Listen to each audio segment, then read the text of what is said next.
প্রথমেই কিছু বলার আগে আমার আপনাদের সবার কাছে একটা অনুরোধ, যদি মোবাইল থাকে চেষ্টা করবেন মোবাইলটাকে সাইলেন্ট করে রাখতে। আদারওয়াইজ একজনের মোবাইল বাদ দিয়ে বাকিদের অসুবিধা হতে পারে। তখন ঠিক আছে, কি করছি কেন এত?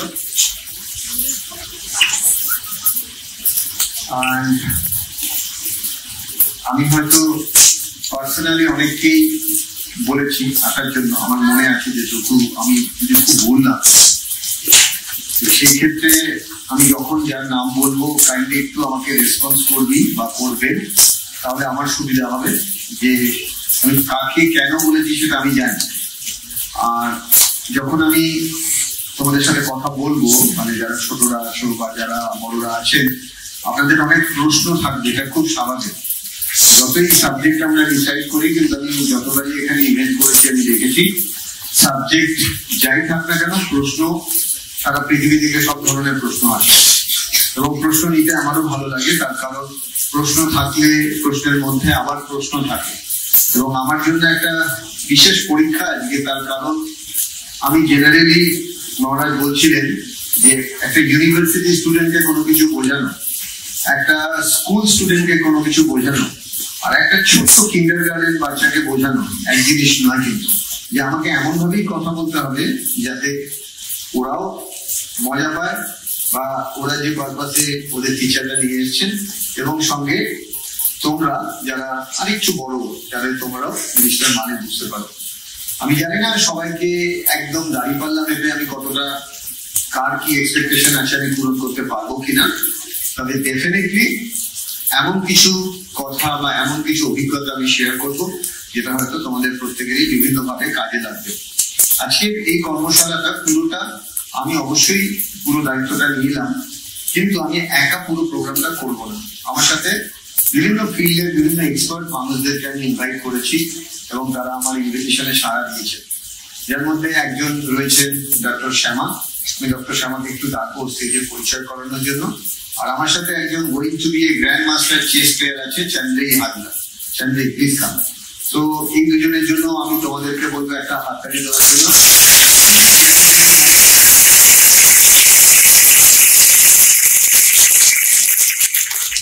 তো দুটো ডিফারেন্ট ফিল্ডের মানুষ আজকে এনেছি, তার বিশেষ কারণ। জয়া, তুমি একটু দেখে নাও কোনটা কোথায় সাজাবে, যতটা খুলে আসলে ভালো হয়। জয়া, একটু দেখে নাও ওই টেবিল থেকে এখানেই থাকবে, করবে সেগুলো দেখে নাও, একটু দেখে নাও। তো একদম ডিফারেন্ট ফিল্ডের মানুষদেরকে নিয়ে আসা হয়েছে।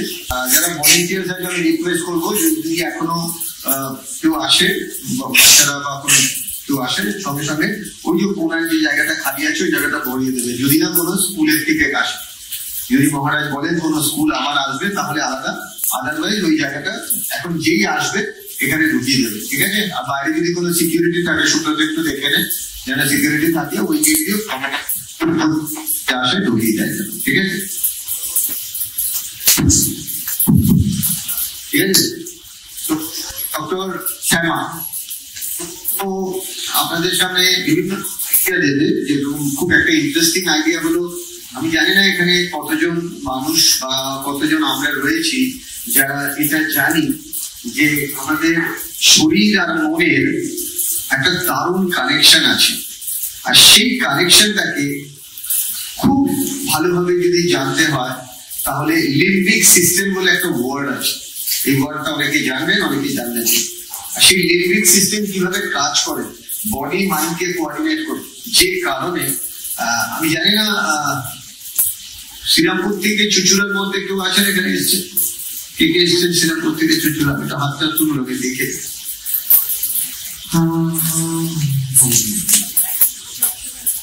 তাহলে যাদেরকে আসতে বলা হয় চলে এসছেন। আচ্ছা, কালকে ঠিক আছে, থ্যাংক ইউ। তোমরা হাতটা নামিয়ে ফেলো, ওদের ভুগবেন না কিন্তু। কালকে আমি কাকে কাকে আসতে বলেছিলাম ফোনে না, আমার চেম্বারে এসেছিলেন, আমি বলেছিলাম আজকে আসতে। একজন, তুই কালকে আসিস নি? হ্যাঁ, আগে এসছি, দেখা এসছি। ঠিক আছে, আচ্ছা, হ্যাঁ, thank you sir, thank you. সাদস্য, তাই তো? এই এরকম মেমোরি দেখছিস আমার। গুড। সো শ্যামা খুব ইউনিক ভাবে তোমাদেরকে শেয়ার করবে এমন কিছু জিনিস যেটা সামথিং বিয়ন্ড, হয়তো তুমি আগে কখনো এভাবে শোনোনি। ফাইনালি চন্দ্রী একটা ঘটনা আমি আগেও বলেছি, আজও বলবো। ঘটনাটা আমার জীবনে খুব রিমার্কেবল স্টোরি। চন্দ্রী তখন ওই বাচ্চাগুলো যেরকম যাচ্ছে ওর থেকে একটু বড় মানে কত বছর বয়স ছিল তখন? 10, 11, 12 ওই ব্র্যাকেটে। তো তখন আমার এখনো মনে আছে যে ওনার বাবা মা দুজনেই ডক্টর। তো আমার ওনাদের সাথে আমার একটা রিলেশনশিপ এইভাবে যে ওরা চেস খেলে, আমি চেসের ট্রেনিং করাই, সাইকোলজি, মোটিভেশন। ওনাদের ওর বাড়ি রিসা, আমাকে বলে যে রিসাতে এসে ক্লাস করাতে হবে। তো এরকম ভাবে করতে করতে সম্পর্কটা এত টাইট হয়ে যায়। তো আমি বললাম ঠিক আছে, রিসাতে গিয়ে ক্লাস করো। তো বেশ কিছুদিন ক্লাস করানোর পর একদিন ডেট ঠিক হয়েছে। তো ও যখন 10-11 বছর বয়স, আমি একদিন, তখন ছোট ফোন ছিল আমার মনে আছে, আমি হাওড়া থেকে তখন ট্রেনে উঠছি, প্রচন্ড বৃষ্টি, মানে সে বৃষ্টি আমি জানি না ওরকম বৃষ্টি লাস্ট কবে তোমরা ফিল করেছো, এবং ওই বৃষ্টিতে রাস্তায় জল জমবে। তো আমি যখন ট্রেনে উঠলাম, ওনার বাবা এবং মা দুজনেই বাড়ি থেকে ফোন করে বললো রিক্সাতে কিন্তু প্রচুর জল, আজকে আসার দরকার নেই। আর সময়টা হচ্ছে, আমি ট্রেনে উঠেছি তখন 8:15 হাওড়া স্টেশন থেকে, মানে 8:15 না, 8:40, মানে আমি ওখানে নামলেও আমার 9:15 বাজে। 9:15 নেমে 10:15 ক্লাস শেষ করে তারপরে আবার প্ল্যাটফর্মে এসে আবার চুচুড়ায় ফেরা, মেবি ট্রেন বন্ধ হয়ে যেতে পারে, এরকম একটা সিচুয়েশন। বাবা মা বারণ করছে আমার যে আপনি আসবেন না। আমি বললাম ঠিক আছে, দেখছি আগে রিক্সা অব্দি গাড়ি তো ঢুকুক। রিক্সাতে যখন গাড়িটা ঢুকছে তখনও বৃষ্টি, এবং আমি জানি ওদের বাড়ি যেতে গেলে লাইন তো ক্রস করতে হবে প্রথমে, এবং লাইন ক্রস করার পর একদম এতখানি জল, এবং সেই জলের মধ্যে কি কি থাকতে পারে কি কি না থাকতে পারে কিচ্ছু জানি না। কিন্তু আমি ডেসপারেটলি ডিসিশন নিয়েছিলাম, না আমি কথা দিয়েছি যখন আমি যাবো। এরকম বহু ঘটনা আমাদের প্রত্যেকের জীবনে থাকতে পারে, ছোট তো তোমাদেরও থাকতে পারে। বাট আমার এখনো মনে আছে ওই ডিসিশনটা নেওয়ার পর আমি যখন ওর বাড়িতে গিয়েছিলাম, ওর বাবা মা বলে এইভাবে আসার কোনো দরকার ছিল না, ক্লাসটা খুব একটা ইম্পর্টেন্ট ছিল না, একটা রেগুলার ক্লাস হয় সেরকম। আমি ওনার বাবা মাকে বলেছিলাম হতে পারে আপনাদের কাছে ইম্পর্টেন্ট না, কিন্তু এটা আমার কাছে ইম্পর্টেন্ট, বিকজ আমার কমিটমেন্ট ফেল হতো, আমার কাছে কমিটমেন্টের থেকে বড় কিছু হতে পারে না। তো ওই যে একটা ঘটনা, এরকম জীবনে অনেক ঘটনা আছে, কিন্তু আমার ওই ঘটনাটা এখনো মনে আছে। এই কারণে নয় যে ও ফেমাস হয়েছে, এই কারণে তখন ও কিন্তু নো ব্যাট ছিল। নো ব্যাট মানে ওকে ছোট করছি না, নো ব্যাট মানে একটা প্লেয়ার, চেস প্লেয়ার। এখানে অনেকেই থাকবেন চেস খেলি, চেস খেলি তো চেস খেলতেই পারে, কিন্তু সেই চেস প্লেয়ার আজকের দিনে কিন্তু going to be a grand master. ও ওয়ার্ল্ড টুর করেছে কম করে হলো 50 এর উপর। ও মোর দ্যান 10,000 এর বেশি ওর ম্যাচ খেলা হয়ে গেছে, অনলাইন ম্যাচ হলে হয়তো আরো বেশি হবে। তো আজকের দিনে ওখানে নিজের চেস খেলে না, ও চেসের কোচিংও করে। তো যারা শরীর আর মনের মেলবন্ধনে, এটা তোমরা অনেকেই আছো, তোমরা এখানে অনেকেই আছো, আজ থেকে 10 বছর পরে তুমি তোমার লাইফে এক্সট্রিমলি ফেমাস হবে, এক্সট্রিমলি ফেমাস। হয়তো তুমি আজকে ভাবতেই পারছো না তুমি কোথায় নিজেকে নিয়ে যাবে। যেরকম আমিও পরীক্ষায় ফেল করতাম ক্লাস 5-এ 7-এ, সেখান থেকে আমার টিচার কেউ একজন বলেছিল তুই এক্সট্রিমলি ফেমাস হবি, কিভাবে ওকেও জানতাম।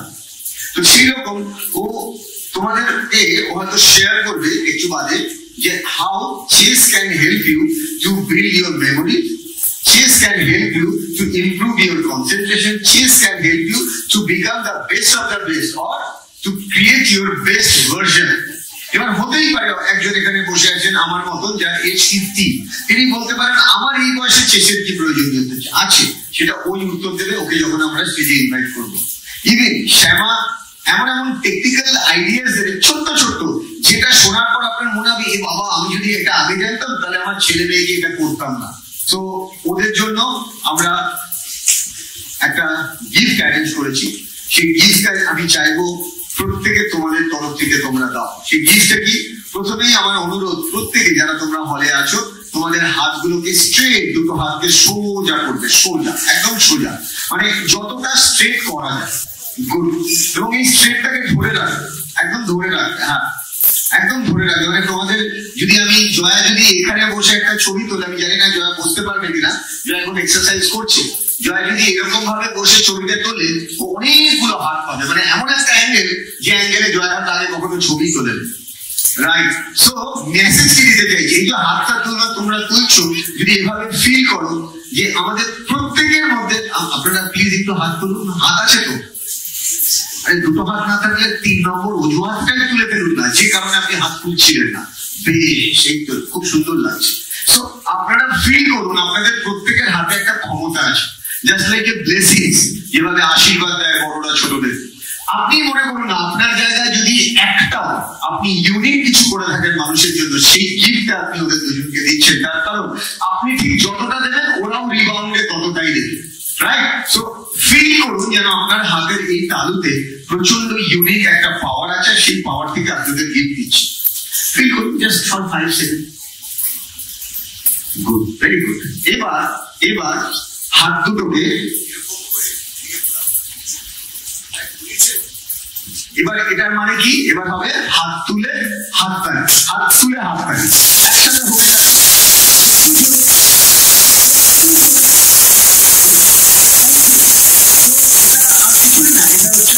সবার একটা ব্লেসিংস ওদের জন্য, যাতে ওরা যখন পারফর্ম করবে ওরা যেন ওদের বেস্ট পারফরমেন্সটা দিতে পারে। হ্যাঁ, গরম লাগতে পারে, একটু গরম লাগবে, কিন্তু গরমটা আপনার শরীরে লাগছে, মনে লাগছে না। আপনি ফিল করুন না এটা কোনো গরমই নাই, থেকে অনেক বেশি গরমে আপনি থাকেন। ফিল করুন আপনি রাজস্থানে থাকেন, তাহলে এখন গরম লাগবে না। আর যদি আপনার গরম লাগছে তার কারণ আপনি কি গরম, মানে আপনি আবার জিনিসটাকে রিক্রিয়েট করছেন। জাস্ট ফিল করুন আপনি রাজস্থানে থাকা মানুষ, আপনার গরম লাগতেই পারে না, আপনার উঠের থেকেও গরম সহ্য করার ক্ষমতা বেশি। আর্মিদের এরকম ট্রেনিং দেওয়া হয়, আর্মিরা যখন ট্রেনিং এ যায় ওদের বলেই দেওয়া হয়, যখন সিয়াচেনে যায় বলে যে তুমি তো ফ্রিজিং টেম্পারেচারে থাকা, তুমি তো মমি, তোমার আবার ঠান্ডা লাগবে। এটা বলে দেওয়ার পর ওদের মাইন্ডসেট এরকম জায়গায় চলে যায়, বরফের মধ্যে হেঁটে বেরিয়ে যায়। ওকে, সো আরেকবার আমরা হাত তুলে ওদের জন্য হাতটা দিই, একটু চলে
মাধ্যমিক পরীক্ষায় পাস করবো।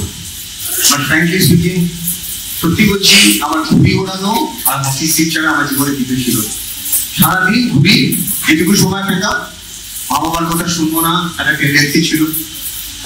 যারা তোমরা এখানে অনেকেই আছো, বাবা মার অনেক সময় অনেক কথা পছন্দ হয় না, আমিও কিন্তু এই টাইপেরই ছিলাম।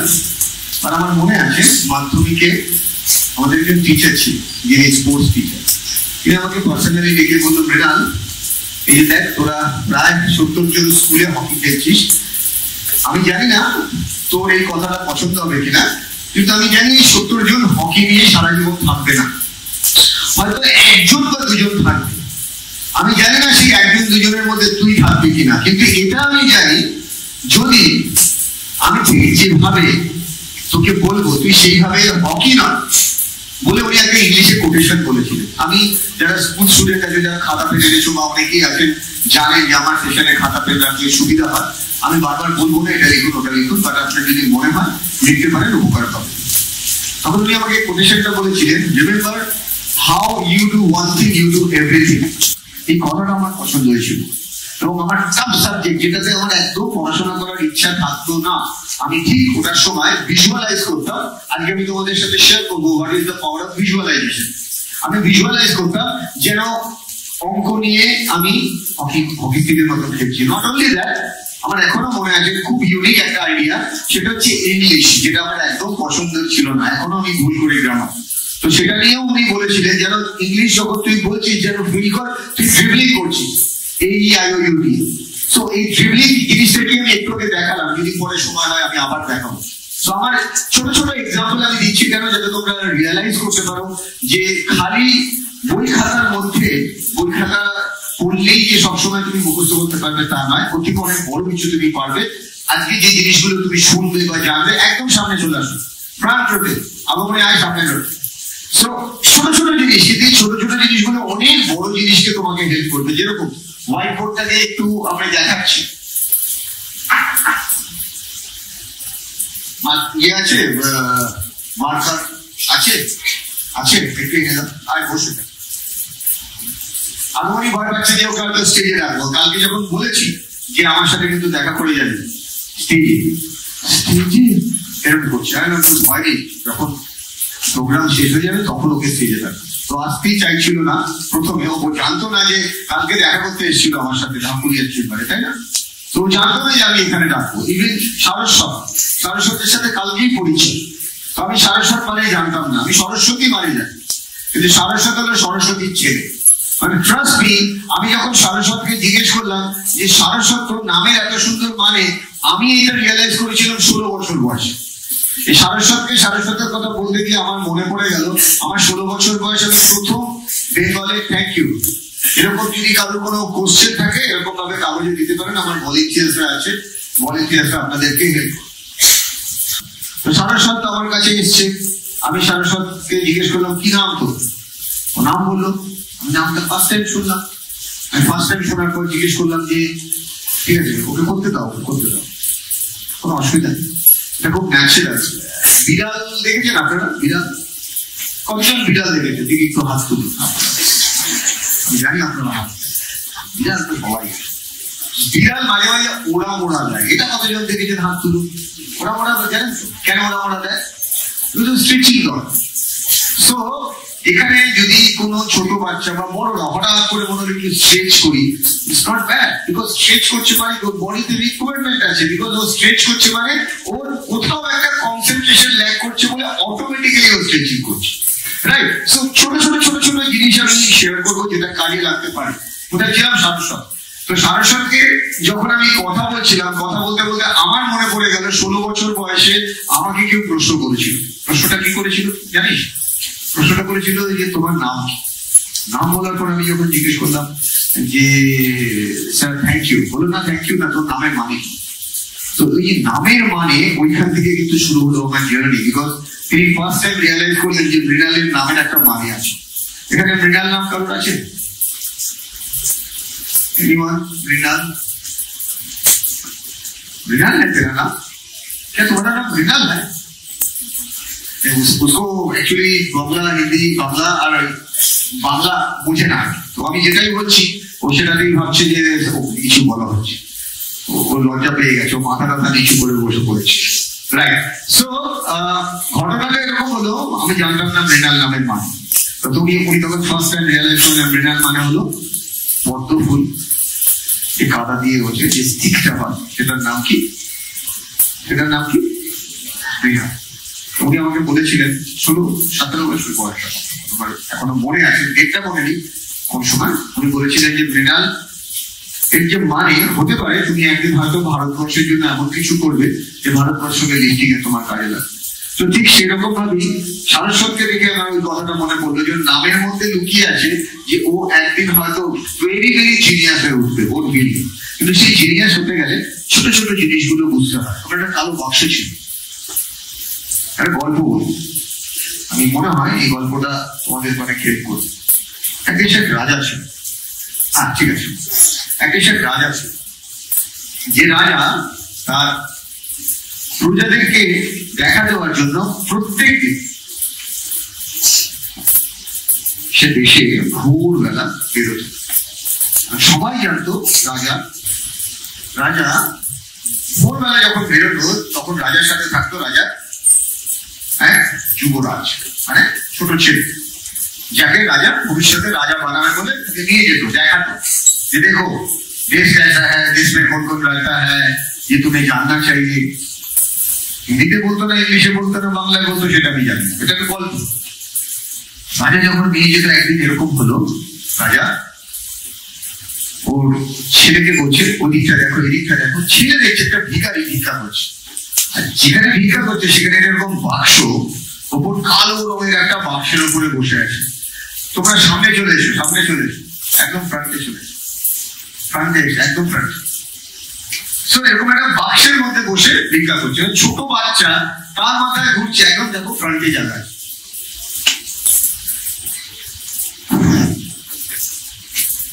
রাজার ছেলের প্রশ্ন, বাবা ওই বাক্সটার মধ্যে কি আছে, যে বাক্সটার মধ্যে বসে আছে? রাজা বলছে তুমি এত কিছু দেখছো, সেটাই মন নেই, তোমার ওই বাক্সটার দিকে তাকানো বললো কেন? তুমি দেখো কি কি করছে। বলছে না, ও তো ভিখারি, কিন্তু ওই বাক্সটার উপরে বসে কি করছে, ওই বাক্সটার মধ্যে কি আছে? মানে ঘুরে ফিরেছি একটাই প্রশ্ন, ওই বাক্সে কি আছে? রাজা উত্তরটা না দিয়ে, উত্তরটা জানে না বলে বেরিয়ে গেল। এরকম ভাবে প্রত্যেক দিনই ওর মাথায় ঘুরে চাই রাখা তাই রাখা, ওই বাক্সের মধ্যে কি আছে আমাকে দেখতেই হবে। যথারীতি যেদিন যুবরাজ জানলো যে সেও একদিন রাজা হবে, সেদিন থেকে ওর মাথায় ঘুরলো যে আমি প্রথম দিন রাজা হওয়ার পর, আমি যেদিন ওই রাজার ওই চেরিয়াতে উঠবো, মানে রথে একদিন রাজা, আমি প্রথম গিয়ে রাজা হিসেবে ওই ভিখারির ওই বাক্সটা খুলে দেখবো মধ্যে কি আছে। যথারীতি সত্যি একদিন রাজা হলো, এবং রাজা হওয়ার পর ওই ভিখারির কাছে এসে হাজির। ভিখারি ওকে দেখেই চিনতে পেরেছে, যুবরাজ আজকে আপনি মহারাজ বলে ওর পায়ে পড়ে গেছে।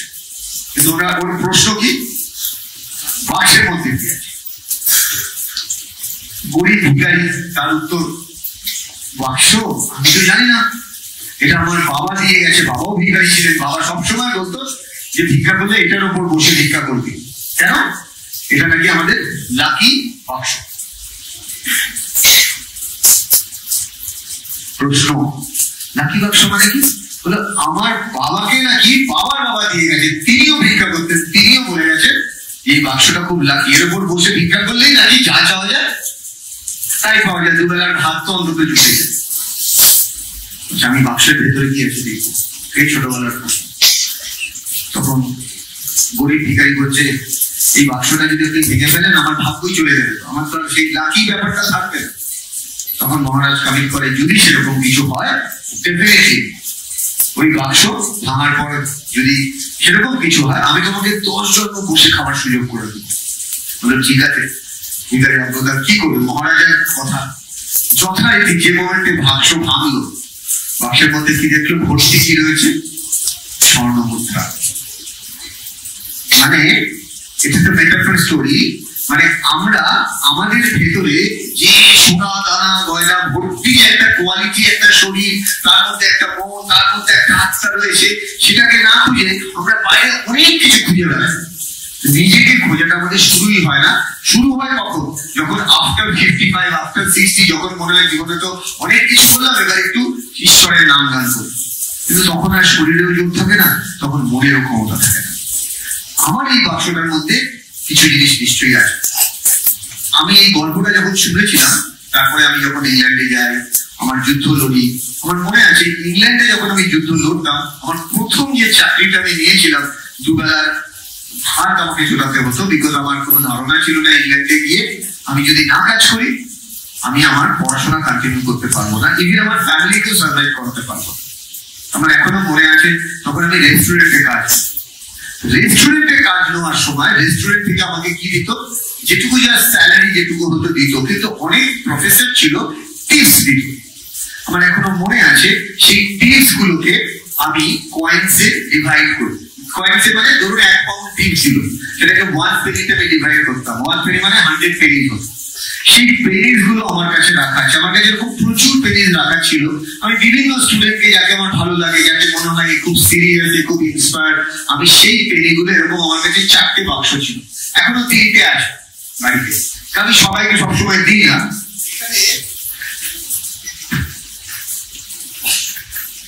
আমার কাছে প্রচুর পেনিস আছে। পেনিস মানে ইংল্যান্ডে যখন আমি থাকতাম, তখন আমি রেস্টুরেন্ট থেকে যে টিপস গুলো পেতাম, সেই টিপস গুলোর পেনিগুলো আছে। এটার ভ্যালুয়েশন অনেকের কাছে জাস্ট 1 penny, বাট আমার কাছে এটা মোর দ্যান 1000 crore এর ভ্যালু।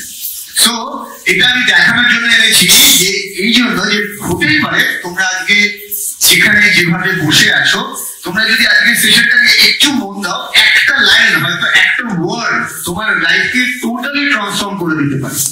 একটা হয় মোটিভেশন, আপনি আমার সেশন অ্যাটেন্ড করলেন, ভেরি মোটিভেটেড হলেন, খুব এক্সাইটেড হলেন, বাট ওই মোটিভেশনটা আপনি 2 ঘন্টা মোবাইল চার্জারের মতো 3 ঘন্টা খুব বেশি হলে একদিনের বেশি ধরে রাখতে পারলেন না। কিন্তু যদি আমি আপনাকে আমার অভিজ্ঞতা থেকে সেইগুলো বলি যেটা আমাকে ট্রান্সফর্ম করতে সাহায্য করেছে, ট্রান্সফরমেশন মানে ভেতর থেকে এমন একটা চার্জ হয়ে যাবে, যখন বাইরে থেকে কি আপনাকে কি বললো না বললো কিছুই ম্যাটার করবে না। তো প্রথমেই আমরা একটা ভিডিও দেখবো, দেখছি সেই ভিডিওটা কিরকম হয়।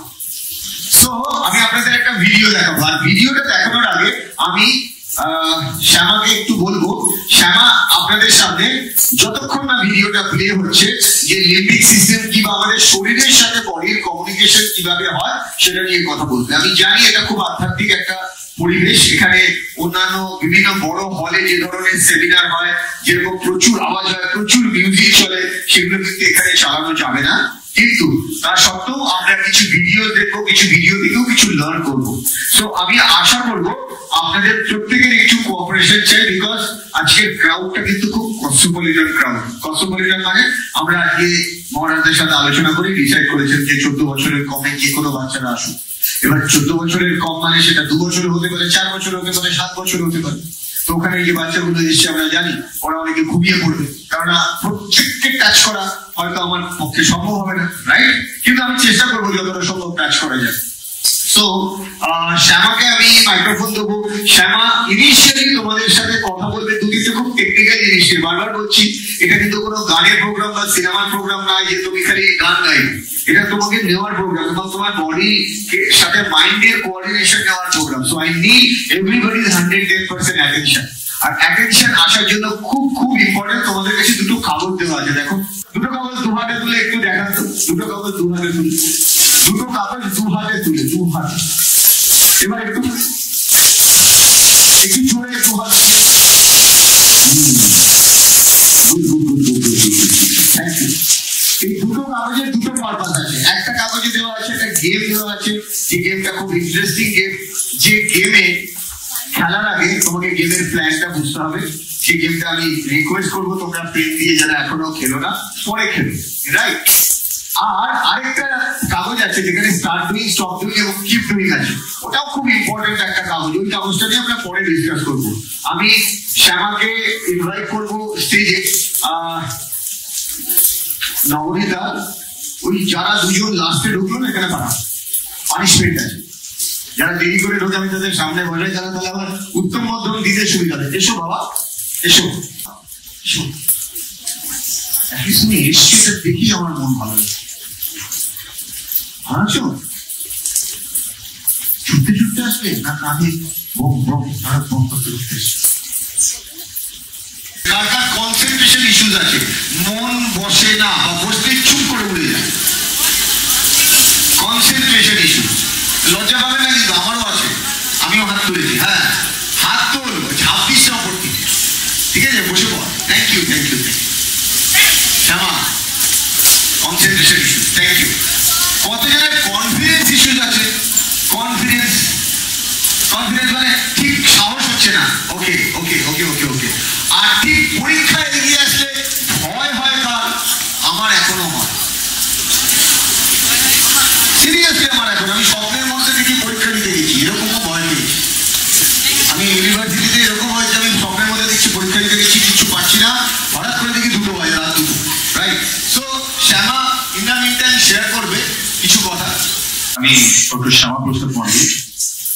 আজকে আমাকে মৃণাল স্যার বললো যে তুমি সায়েন্টিফিকলি বোঝাও এখানে যারা উপস্থিত থাকবে যে তাদের ইমোশনাল ওয়েলবিং, মানে মন থেকে ভালো থাকাটা আর শারীরিক ভালো থাকাটা কতটা কানেক্টেড সেইটা আপনাদের কাছে বলবো।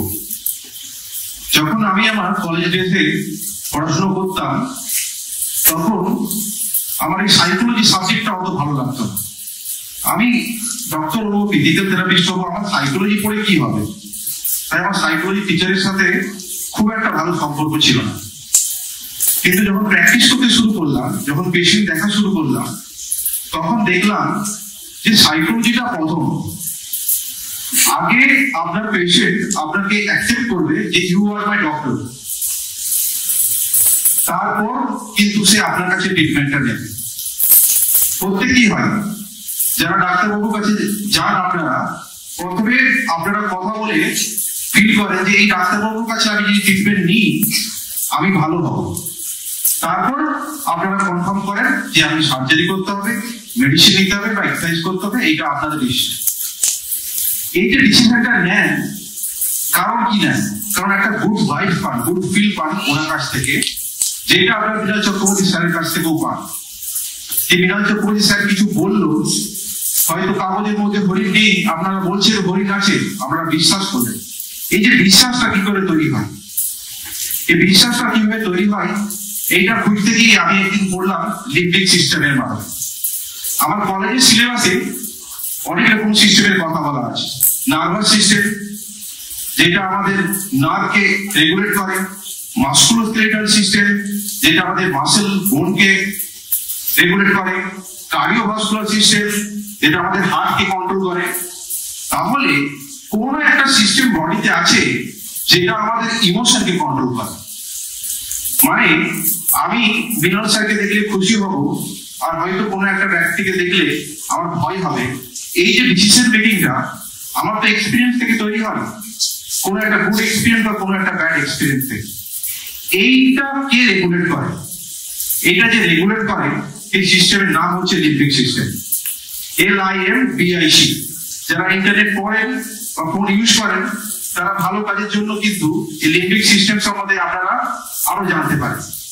এই লিম্বিক সিস্টেমটা কেন আপনাদের কাছে আমি নিয়ে আসলাম, কেন অ্যাটেনশনের জন্য ইম্পর্টেন্ট। আমি আমার ক্যারিয়ারের শুরুতে 2 বছর আগে একটি পেশেন্ট পেলাম, খুব বাচ্চা, আই থিঙ্ক ক্লাস 2 তে পড়ে, পড়াশোনাতে খুব কনসেন্ট্রেট করতে পারছে না, তার মা আমাদেরকে নিয়ে এসেছে।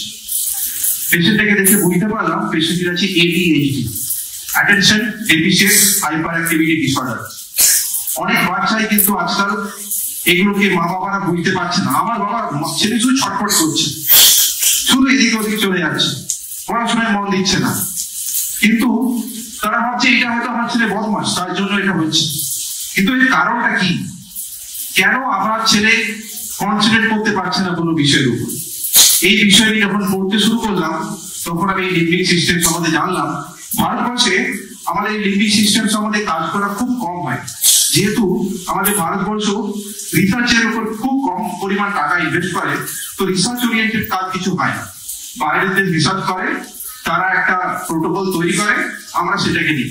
কিন্তু আমরা খুব একটা রিসার্চের প্রতি, মানে বডিকে রিসার্চ করে জানবো যে কেন হচ্ছে, এইটা আমরা অতদের নাক গলাই না। ভারতবর্ষ নাক গলায়, ভারতবর্ষ নাক গলায়, বিদেশে কোনো একটা জিনিস করছে সেটা দেখলাম, আমরা ওটা করবো, যেহেতু ওরা উন্নত কান্ট্রি আমরা এটা করবো। এই লিম্বিক সিস্টেম সম্বন্ধে যখন পড়তে গেলাম তখন দেখলাম আমাদের ব্রেনের 2টো পার্ট, একটা সামনের পার্ট, একটা পেছনের পার্ট।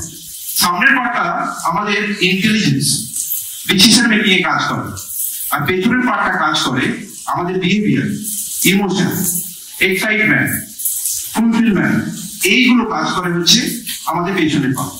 এরপর আমি দেখলাম এই যে লিম্বিক সিস্টেমে যে অর্গানগুলো আছে, ব্রেনে 4-5টা 6টা এরকম অর্গান আছে, অ্যামিগডালা, হিপোক্যাম্পাস, এগুলো আমাকে জানতে হবে না। তার থেকেও বেশি আছে আমাদের স্পাইন। ওই বাচ্চাকে যখন ট্রিট করতে গেলাম, একটা এক্সারসাইজ বললাম, ছুটে চলে গেল, ধরে আনতে হলো তাকে। আবার একটা এক্সারসাইজ বলছি, একটা পেরিয়ে যাচ্ছে, তার সাথে কথা বলতে চলে গেল। আমি ভাবলাম কি করে করাবো আমি এক্সারসাইজ।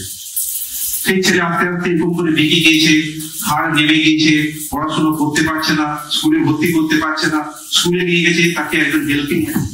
আমি শ্যামাকে মাঝে মাঝে থামাবো, কিন্তু শ্যামার সাথে আমার যে আন্ডারস্ট্যান্ডিংটা আছে, কতজন টিচার, কতজন বাবা মা এটা রিয়েলাইজ করেন যে আমাদের, এটা কিন্তু কারো ভুল ধরা হচ্ছে না, তোমরা কিন্তু কেউ ভেবো না আমরা কাউকে মেনশন করছি। কতজনের মনে হয় বাবা মাদের এবং ওই বাচ্চাদের বা টিচারদের যে একটা মানুষের পশ্চার, মানে সে কিভাবে বসছে তার উপর ডিপেন্ড করবে তার কনসেন্ট্রেশন, কতজন এটা বিশ্বাস করে? আচ্ছা, ওকে, তো ওদের মধ্যে এখনো সেই হয়তো ধারণাটা নেই যে একটা স্পাইনাল কর্ড সোজা হলে তার কি লাভ, আর স্পাইনাল কর্ড যদি এরকম হয় তার কি লাভ। যেরকম এক্সাম্পল, একটা চেয়ার দাও, এখানে কিন্তু শ্যামা জানে, বা আমি আবার বলছি, আমরা কিন্তু কারোর ভুল ধরছি না, জয় ছেড়ে দাও, খুব না, কারোর ভুল ধরছি না, কিন্তু বারবার বলছি কোন স্টুডেন্ট যদি তুমি মনে করো স্যার আমাকে নকল করছে, no, I don't have enough time to make you mimicry. Just I'm showing you what is happening actually. So, একজন স্টুডেন্ট এইভাবে বসে আছে, এটা হচ্ছে তার পশ্চার, মানে বাড়িতে সে 90% সময় এভাবে বসে পড়তে বসে, অথবা সে পড়তে বসে এভাবে, এটা হচ্ছে তার পড়তে বসা, এটা হচ্ছে তার পড়তে বসা। না না, যারা বাবা মারা আছেন বাচ্চাকে খুঁচা মারবেন, আমি বাচ্চাদেরকে হেল্প করতে চাইছি। তো এটা হচ্ছে তার পড়তে বসা, এবং তার আরেকটা পড়তে বসা হচ্ছে এরকম, এরকম ভাবে পড়তে বসেছে, এরকম ভাবে তার এটা কি এরকম ভাবে নাকি কনসেন্ট্রেশন হয়। আর বাবা মা বললে সারাদিন স্কুলে বসে থাকে, একটু শোবো না, একটু পড়বো না, সারাদিন স্পাইনাল কর্ড সোজা করে।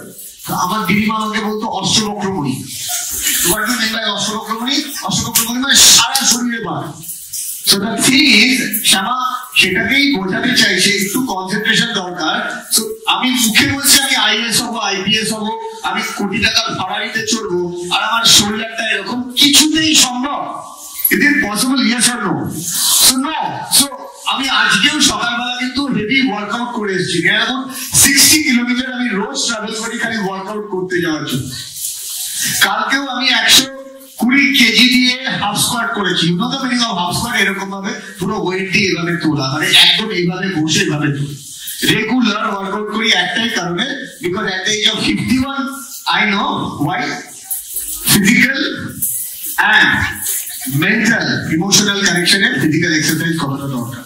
তো শ্যামার সাথে কথাগুলো বলতে আমি জানি অনেকটা বোরিং লাগতে পারে, কিন্তু আমি যারা একটু বড় আছো বা যারা তোমরা সিরিয়াস জীবনে, কতজন এখানে আছো যারা মনে করো যে আজকে তোমার বাবা মা যা ফেসিলিটি দিচ্ছে তার থেকে 100 টাইমস বেশি ফেসিলিটি তুমি তোমার বাবা মাকে দিতে চাও?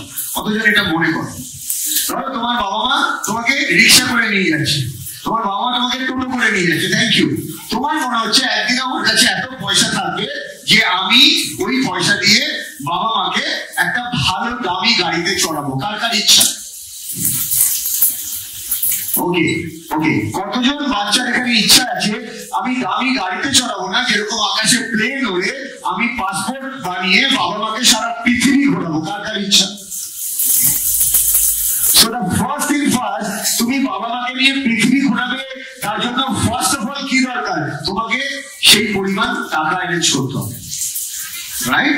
নট অনলি দ্যাট, তোমার ফিজিওলজিতেও সেই স্ট্রেংথ দরকার, বিকজ তুমি যদি ফিজিক্যালি স্ট্রং না হও তুমি তোমার বাবা মাকে সেই স্ট্রেংথটা দিতে পারবে না। Yes or no? একই না? Yes or no?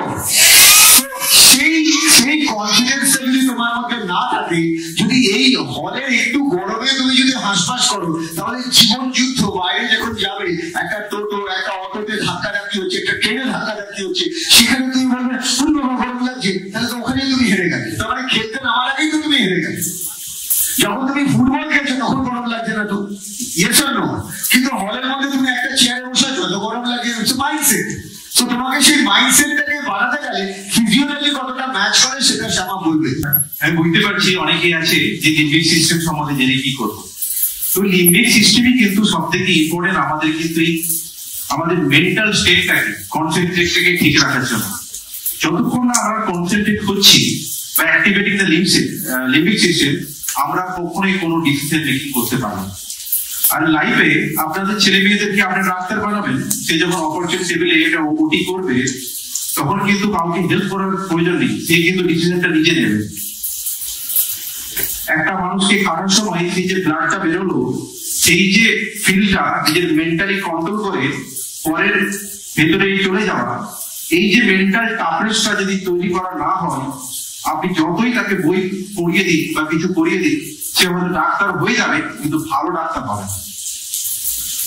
ভালো ডাক্তার হতে গেলে ফ্রম দ্য চিলড্রেন, এই যে ছোট ছোট বাচ্চারা আসছে এখন থেকে, কিন্তু ওই ছেলেদেরকে হেল্প করতে হবে যে তোমার ইমোশনটা আর তোমার ইন্টেলিজেন্সটা কোনোটাকে যেন সাপ্রেস না করা হয়। না, তুমি খুব স্ট্রেসফুল হবে আর নাইদার তুমি খুব লেজি হবে। এই ওভার স্ট্রেস আর ওভার লেজিনেস মাঝখানে যে জোনটা, এই জোনটা বলে পারফরমেন্স জোন। যে ওই জোনের মধ্যে থাকতে পারবে তার পারফরমেন্স হবে পিক পারফরমেন্স। আমি দেখুন এখানে লাইটটা অফ করো, লাইটটা অফ করো, খুব ইম্পর্টেন্ট জিনিস। কতজনের বাড়িতে পরীক্ষা দিচ্ছিস তোরা, খুব ভালো, যেই হলে পরীক্ষার দিন এসে যাচ্ছে বা ইভিন হলে যাচ্ছি তোর হাত পা থেমে যাচ্ছে এবং প্যানিক হচ্ছে, কার হয়? রাইট। এটার মেইন কারণ কি, বাড়ির পরিবেশটাকে কি বলা হয়? কমফোর্ট জোন বলা হয়। আর এক্সামিনেশনের জায়গাটাকে কি বলা হয়? Competition zone. অনেকটা টুর্নামেন্ট খেলার মতন, তুই পাড়ার মাঠে প্র্যাকটিস করলি আর অ্যাকচুয়াল খেলায় গিয়ে ফ্রিজ হয়ে গেলি। আমি এরকম শুটারকে জানি যে রোজ প্র্যাকটিস করছে, দারুণ শুটিং করছে, বাট যেই কম্পিটিশন জোনে যাচ্ছে তখন তার পারফরমেন্স ড্রপ করছে। তার কারণ সে চ্যালেঞ্জিং জোনে বডি মাইন্ডের যে কোঅর্ডিনেশন, যে পাওয়ারটা, সেটা সে মিস করে যাচ্ছে। তো সেইখানেও কিন্তু একটা বিরাট বড় ফ্যাক্টর কাজ করবে, যেটা শ্যামা এখন দেখাবে। শ্যামা দেখুন এইখানে বাঁদিকে যে আমরা স্লাইডটা দেখতে পাচ্ছি, যে সব জোন, যেটা গ্রিন জোন, সেটা হচ্ছে কমফোর্ট জোন। আপনি বাড়িতে আছেন, মা বাবার সঙ্গে আছেন, সবকিছু আপনার কমফোর্ট জোনের মধ্যে আছে। সেই ব্রেনও কিন্তু খুব একটা পারফরমেন্স ওরিয়েন্টেড হতে পারে না। আবার আপনাকে এমন একটা জায়গায় রাখা হলো যেই পরিবেশটা আপনাকে ভালো লাগছে না, সেই পরিবেশেও কিন্তু আপনি খুব একটা পিক পারফরমেন্স করতে পারবেন। অতএব এই যে এক্সাম দিতে যাওয়াটা, হঠাৎ করে এক্সাম হলে যাওয়াটা, সেই জন্য যখন স্টুডেন্টরা পৌঁছে যায় তখনই তার রেজাল্টটা খারাপ হয়। অতএব আপনাকে রেজাল্টটা ভালো করতে গেলে আপনি যখন বোর্ড এক্সাম দিতে যাবেন তার আগে মিনিমাম 4 থেকে 5টা ওই বোর্ড এক্সাম দেওয়ার পর সময় যে স্ট্রেস লেভেলটা তৈরি হয়, ওই স্ট্রেস লেভেলটা প্র্যাকটিস করে আপনাকে যেতে হবে। তখনই আপনি বোর্ডের এক্সাম দিয়ে মনে হবে, না এটা তো আমি প্র্যাকটিস করে এসেছি, এটা আমার কাছে খুব একটা ফিয়ার ফ্যাক্টর না, আমি করে এসেছি। আমাকে বলে স্টেজে উঠতে, প্রথমে খুব ভয় করতাম স্টেজে উঠতে। এখন আমি বলি, আমি যখন কাজ করছি আমি সবসময় তো একই কথা বলছি। আমাকে 10টা লোকের সাথে বলতাম, এখানে তো 500টা লোকের সাথে বলতে হবে। এই যে হঠাৎ করে আমাকে যদি বলতো যে ওখানে কাউকে আমি যদি বলি স্টেজে কিছু বলতে পারবে না, ছোট ছোট করে বাচ্চাদেরকে এই স্টেজে ওঠানো বা এই এক্সাম দেওয়ার আগে বাড়িতে বা কলেজে বা টিউশন স্কুলে ওই লেভেল অফ এনভায়রনমেন্ট তৈরি করুন যেটা বোর্ড এক্সামে তৈরি হয়। প্রত্যেকটা চেয়ার আলাদা, সেপারেট বসবে, কোনো ফোন নেই, কোনো মোবাইল নেই, নিজের মতো করে পরীক্ষা দেবে, 3 ঘন্টা পরিষ্কার। সেই পরিবেশে যখন 3-4 বার সে প্র্যাকটিস করে পরীক্ষা দিতে যাবে, তবেই সে পারফরমেন্স ওরিয়েন্টেড পাবে। সেই জনটাকে বলা যায় সুইট স্পট, সব থেকে পিক পারফরমেন্স করতে পারে, যে নিজের স্ট্রেস আর সফটনেস দুটোর মাঝখানে গিয়ে কাজ করতে পারে।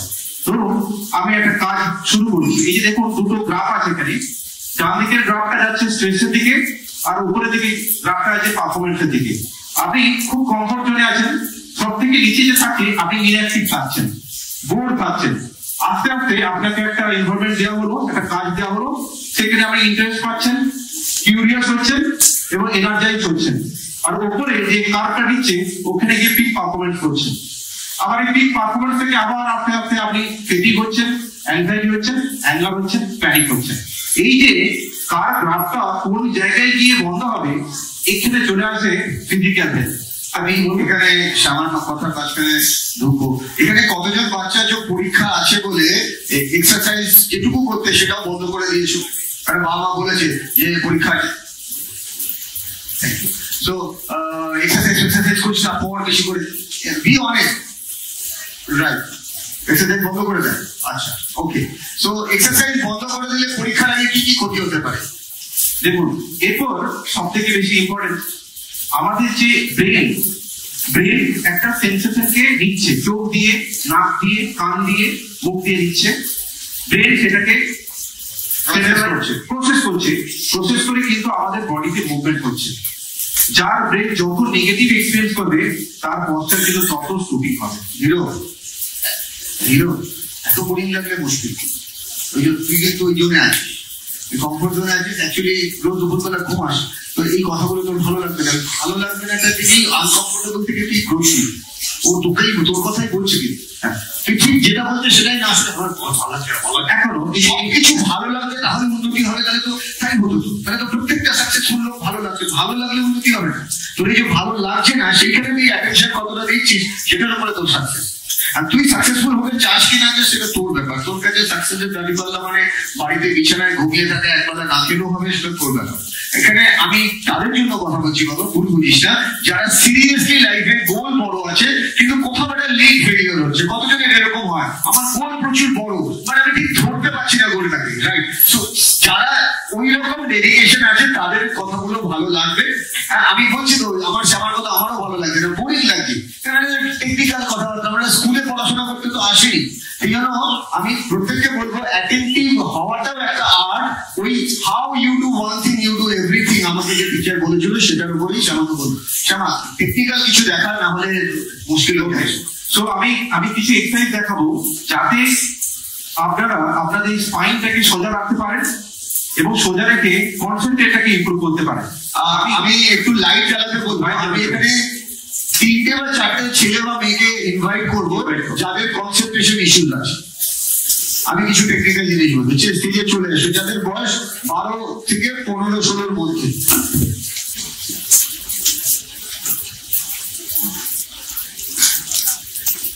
গুড, তোরা স্টেজে লাইন দিয়ে দাঁড়া।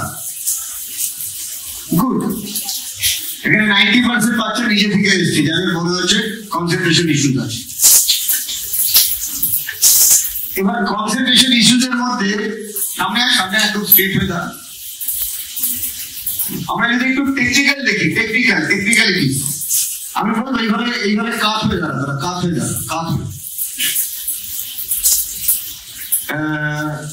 একটা জয়া একটা কার্ড বা কিছু দাও, এটা বন্ধ করবো যদি একালের জন্য না। আমার ওখানে দেখো না পিছনে কিছু একটা থাক, আমার পেনের উপরে যে কাগজ আছে ওটা নিয়ে আসলেও হবে।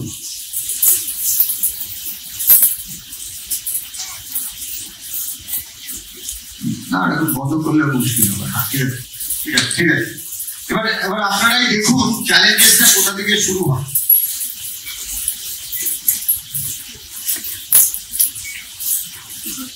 আর এখানে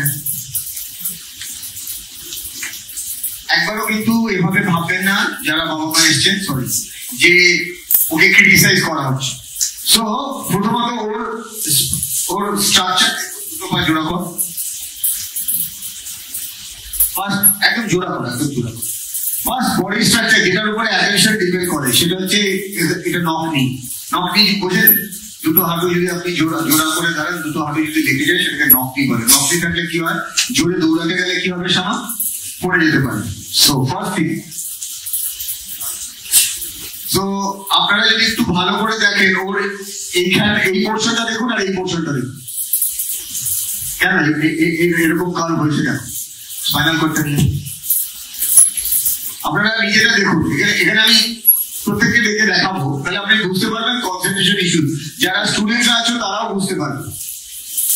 আমি যদি এই স্পাইনকে দেখাই, এটা কিন্তু আমাদের এত সুন্দর স্পাইন, 33টা ভার্টিব্রা একটা করে। বডি কি সুন্দর দেখুন ভগবান বানিয়েছেন আমাদের। আমরা যত আর এই তার মাঝখানে দেখুন ছোট্ট একটা গ্যাপ আছে, সেই গ্যাপের মধ্যে কিন্তু আমাদের যেটা বলি মেরুদণ্ড বা স্পাইন, যেটা আমার পুরো বডিকে কানেক্ট করছে ব্রেনের সাথে। এক্স্যাক্টলি। আমি দেখুন এখানে কিন্তু কাউকে ক্রিটিসাইজ করা হচ্ছে না। দেখুন কমন একটা ফ্যাক্টর দেখতে পাচ্ছেন, এবার শোল্ডার অ্যালাইনমেন্ট দেখুন, একটু ভালো করে দেখলে বুঝতে পারবেন দুটো শোল্ডার সেম জায়গায় আছে। ভালো করে দেখুন কেন নেই, তার কারণ অনেক সময় ঘরে যখন ওরা থাকে ক্রিটিসাইজ না, ওরা যখন পড়তে বসে একটা দিকে কাত হয়ে বসে। অনেক বাবা মা আছে, তাই না? এরপর কি হচ্ছে, যখনই আপনি এই স্পাইনটাকে সামনের দিকে বের করছেন বা পেছনের দিকে বের করছেন বা সাইডে বের করছেন, আপনার স্পাইনের ভেতরে যে ছোট্ট গ্যাপটা আছে ওই গ্যাপটা কমছে, আপনি জানছেন না। এরপরে সিগন্যালটা আমার ব্রেন আপনাকে পাঠাবে থ্রু দ্য বডি, কি করে পাঠাবে? আপনি তো কম্প্রেস করে দিন জায়গাটাকে, আর পরে সেটা হচ্ছে pain, slip disc, low back pain, এইসব আঘাত ধারণ করছে। কিন্তু শুরুটা এখান থেকে, এই পড়ার অভ্যেস থেকে। এক্সাম্পল অনেস্টলি বলবি, কতজনের পিঠে ব্যথা আর পিঠে ব্যথা হলে হাত তুলবি, ভালো করে হাত তুল। কেন ব্যথা হয়? বিকজ পশ্চাৎ মানে এমন ভাবে আমরা বসি সেখানেই কিন্তু ম্যাক্সিমাম পিঠে ব্যথা, অনেকের কোমরে ব্যথা হয়, খেয়াল করে দেখুন। স্টুডেন্টদের ক্ষেত্রে বেশি হয় কোমরে ব্যথা, কেননা পশ্চারাল, এটাকে বলে স্ট্রাকচারাল ডিসঅর্ডার। কারণ কি, যেটা মেইন দরকার সেটা হচ্ছে স্পাইনটাকে স্ট্রেট করা। স্পাইন স্ট্রেট করার স্পেসিফিক এক্সারসাইজ ও দেখাবে এখন। তো যে কোনো, মানে আমি যখনই কারোর দিকে তাকাই, এখানে না করবি না তো, আপনারা দেখুন শোল্ডার দেখুন। আমার মেয়ে, যদি আমার মেয়ে হয়, মানে ওর মা বাবা যদি এসে থাকে মাইন্ড করবে না, ওকে ছোট করছি না, কিন্তু আমার মেয়ে, আমার সন্তান, এভাবে বলছি। আপনারা নিজেরা দেখুন, আমি কিন্তু আমার এই চোখটা ছিল না, এই চোখটা শ্যামা দেখিয়েছি, এই চোখটা আমি রোজ ওয়ার্কআউট করতে গিয়ে দেখেছি। আপনারা ইজিলি বুঝতে পারছেন, দেখুন সবাই দেখে বুঝতে পারছেন। তো এটা কেন, এটাতে কি হচ্ছে কি, যে যেটা এরকম থাকলে যে কনসেন্ট্রেশন করতে পারবে, আমি যদি এরকম হয়ে যাই, সে কনসেন্ট্রেশন আসতে পারে? কিছুতেই আসবে না। এবার আমি সারাদিন এইভাবে বসে আছি, সারাদিন, মানে বাবা মা বলছে সোজা যাবে না, সোজা সারাদিন তুমি এসে রোজ 10 মিনিটের জন্য আসো, মানে বাবা মা ওয়ার্কিং। এবার যা হয়, মা ওয়ার্কিং এসে কি সোজা বসতে পারিস না, এসেই শুরু হয়ে গেল তোমার অফিসই ভালো, তুমি বাড়িতে এসছো না। এরকম আমার কাছে স্টুডেন্ট আছে, সে বলছে মা চাকরি করে আমি বেশ ভালো আছি, আরামে আছে, এত ডিস্টার্ব করে না, বাবাও কাজ করছে মাও কাজ করছে, আমি আমার শুয়ে শুয়ে ভিতর দেখে নিতে পারছি, মোবাইল গেম খেলছি। এবার আপনি বলুন, এটা বাচ্চা দোষ দেবে না বাবা মাকে দায়িত্ব নিতে হবে? তো আজকে যে কটা তো যে কটা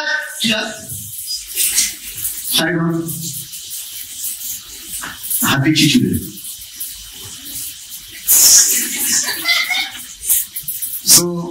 শোল্ডার, এই শোল্ডারটা ভেতরের দিকে ঢোকা, এই শোল্ডারটা বাইরে থেকে, ভালো করে দেখে আপনি বুঝতে পারেন।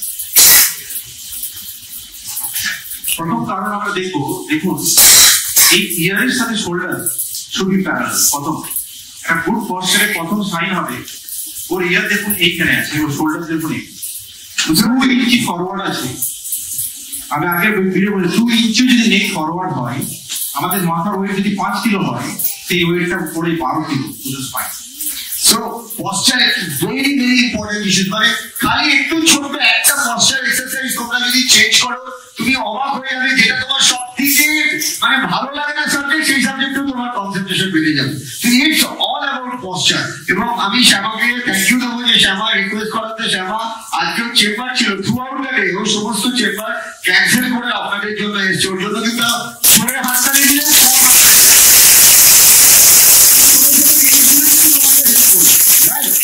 তো আমি ওদেরকে বলতে বলবো, বিকজ এদিকে আপনাদেরকে এরকম হয়তো আরো কেউ থাকবে, আজকে আমাদের এই হিরো জন্মদিন, তো আপনারা একটা জন্মদিনের গান করে জন্মদিন আছে, আর কারোর জন্মদিন হতে পারে, ওর হয়তো বার্থডে, কিন্তু বাকিদের রিবার্থডে হতে পারে না আজকে। What is the meaning of rebirthday? যেদিন আপনি রিয়ালাইজ করেন আপনি পৃথিবীতে এসেছেন, বিকজ আমার গুরু আমাকে সবসময় বলেন যে Mrinal, birthday is not important, birthday সবার হয়, বার্থডে আর চলে যাওয়া সবার থাকে, কিন্তু রিবার্থডে খালি তাদেরই হয় যারা পৃথিবীতে দাগ কেটে যায়। তার কারণ দাগ কাটা মানুষরা জানে তারা পৃথিবীতে কেন এসছে, এবং সেই আসার কারণটা তারা কিন্তু নিজে লেখে না, তাদের জন্য পৃথিবী লিখে রাখে। তো আমরা ওর জন্য একটা হ্যাপি বার্থডে গান আমি চাইবো, তো আপনারা সবাই একবার করে দিন। 1 2 3 স্টার্ট।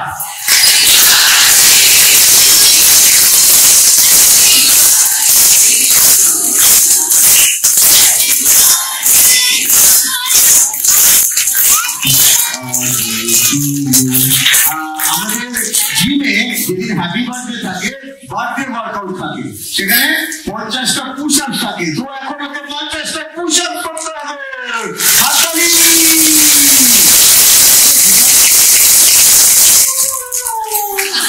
তো পুশ আপ না বলে স্ট্রেট বাড়বে না, স্ট্রেট না বলে কনসেন্ট্রেশন বাড়বে না, ঠিক আছে?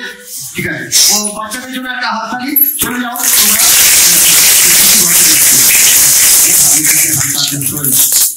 আচ্ছা, এখানে মেয়েদের মধ্যে কেউ আছে গেম খেলতে ভালোবাসে? গেম আর তোরা ছেলেদের নেওয়া হয়, হ্যাঁ। তো ও রিফ্লেক্স দেখাবে, রিফ্লেক্স। আমি দুজনকে এই দুটো যে কোড আছে তার পিছনে প্রথমে তোমরা দুজন চলে আসো, ওকে ওইখানে দাঁড়াতে বলছে না, আগে দুজন ছেলেকে দেবো, তোমরা দুজন একসাথে চলে আসো, তুমি আর ও দুজন, তারপরে তোমাদের দুজনকে রাখবো। আমি এখানে রিপ্লেসমেন্ট করবো, খেলবি রিপ্লেসমেন্টটা একজন এখানে দাঁড়িয়ে দাও আর একজন ওখানে দাঁড়িয়ে দাও। দেখুন এখানে আমার চারটে কিন্তু এটা বলে ব্লেড পট, এটা কিন্তু পা দেওয়া যায়, কিচ্ছু হবে না, হাত দেওয়া যায়, কিন্তু এভাবে ঠোকর মারবে না, সামনে দিকে ওপর থেকে কাজ করতে হবে। এতে চারটে লাইট আছে, সবুজ, হলুদ, লাল, নীল। এটা একটা রিফ্লেক্স এক্সারসাইজ, যেটা করলে কতটা তাড়াতাড়ি আপনার ব্রেন আপনাকে সাপোর্ট করছে সেটা বোঝা যাবে। তো ব্রেনের সাথে ফিজিক্যালি কতটা ইমপ্রুভমেন্ট, মানে ওকে আমি বলবো ওখানে যখন রেড লাইটটা জ্বলবে, দুজনে দাঁড়িয়ে যাও, এখানে দাঁড়িয়ে যাও, তুমি এদিকে মুখ করে দাঁড়িয়ে যাও। ওখানে যখন রেড লাইটটা জ্বলবে তোমাকে গিয়ে ট্যাপ করতে হবে, অনলি দ্য রেড লাইট। দুজনের কাছে কিন্তু অপশন আছে, যে আগে গিয়ে ট্যাপ করতে পারবে সেই কিন্তু হয়ে যাবে। এখন কিন্তু জ্বলবে না, তার মাঝখানে তুমি দেখতে পাবে গো স্টপ। দেখো এখানে কিন্তু ডিস্ট্রাক্টিং লাইট আছে দুটো, অনলি রেড লাইট আছে।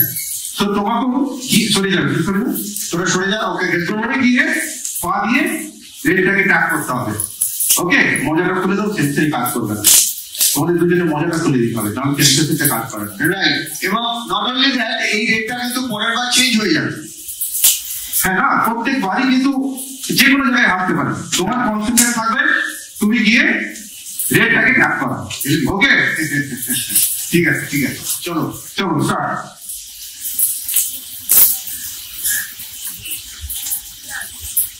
পিছিয়ে যাও, পিছিয়ে যাও, পিছিয়ে যাও। ঠিক আছে, রিফ্লেক্স, রিফ্লেক্স, দেখুন রিফ্লেক্স, এটা হচ্ছে করা হবে, স্টার্ট করতে হবে মানে।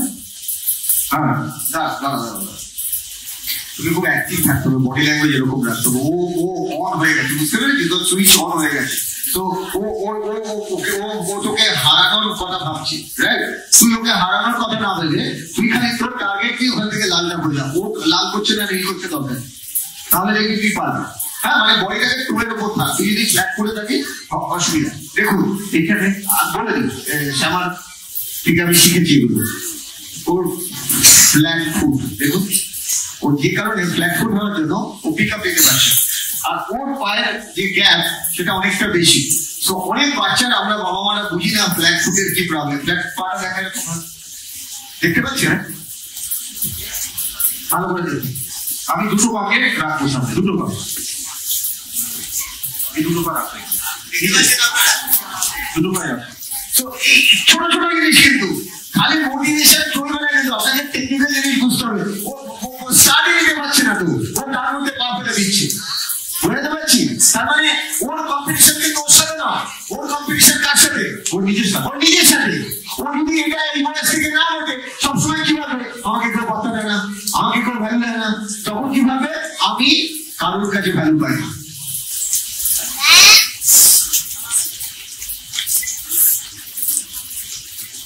আচ্ছা, রাইট।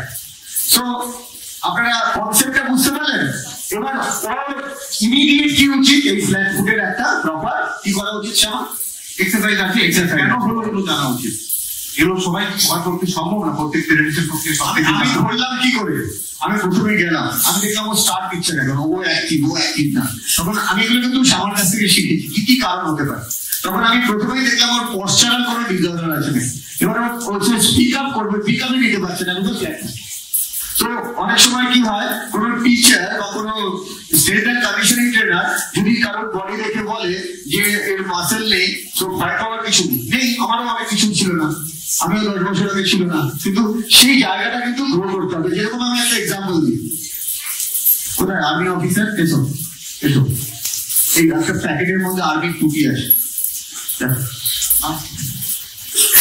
আমার একটা ছেলেকে দেখে,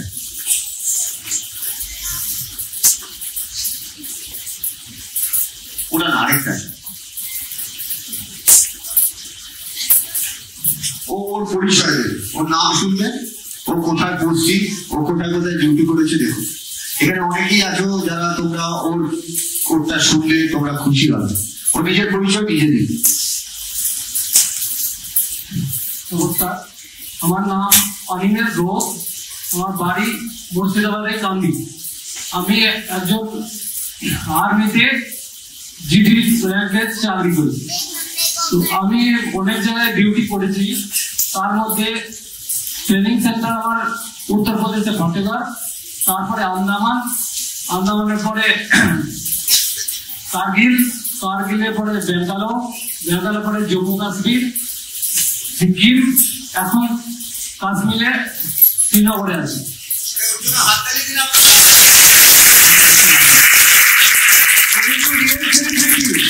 মানে সিনেমায় ইউনিফর্ম পরে অনেকে হিরোগিরি দেখায়, মানে অ্যাকচুয়াল সেলিব্রিটি কিন্তু দেখুন। আমি জানি না ওর স্ট্রাকচার থেকে আপনি বুঝতে পারবেন ও কতটা স্ট্রং ট্রেনিং করে। নট অনলি দ্যাট, আমার মনে হয় শ্যামা আমার সাথে একমত হবে, ও প্রথম আমার সাথে দেখা করতে এসেছিল এই টুপিটা নিয়ে।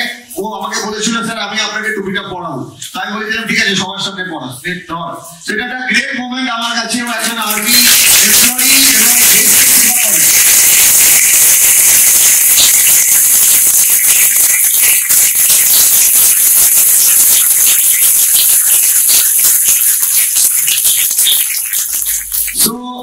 দেখুন আমি জানি না এটা কতজন টিচার সেই রেসপেক্ট পায়, কতজন স্টুডেন্ট সেই রেসপেক্ট দিতে পারে, রাইট? তো আমার খুব ভালো লাগলো যখন প্রথম আমার সাথে দেখা করতে আসলো। ও বললো স্যার আমি বর্ডারে খালি আপনার ভিডিও দেখে আমি কনফিডেন্স বাড়াই, ঠান্ডার মধ্যে আপনার ভিডিও দেখে কনফিডেন্স বাড়াই। আমার কাছে বলার মতন এই একটাই টুপি আমার জন্য আছে, কিন্তু এই টুপিটার ভ্যালু কিন্তু 110 কোটি 170 কোটি ভার, কিন্তু এটা কিন্তু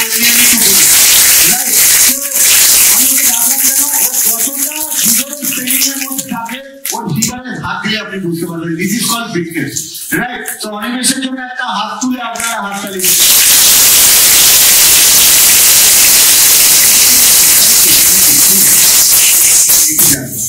দুজনকে ট্যাগ করতে হবে রেড কালারে, আবার পিছিয়ে চলে আসতে হবে এই কোণের পেছনে।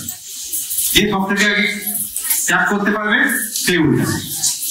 এটা রিফ্লেক্স ব্রেনের সাথে ফিজিক্যালি কতটা ইম্পর্টেন্ট। মানে আপনি দৌড়চ্ছেন, এতে আমরা ফিজিক্যাল ক্যাপাবিলিটি দরকার, আর আমরা ব্রেন কনসেন্ট্রেটলি ব্রেনের প্রতি ফোকাস হচ্ছে, ব্রেনের সাথে মাইন্ডের বা ফিজিক্যালি কতটা ইম্পর্টেন্ট এটা তার একটা এক্সারসাইজ। চলো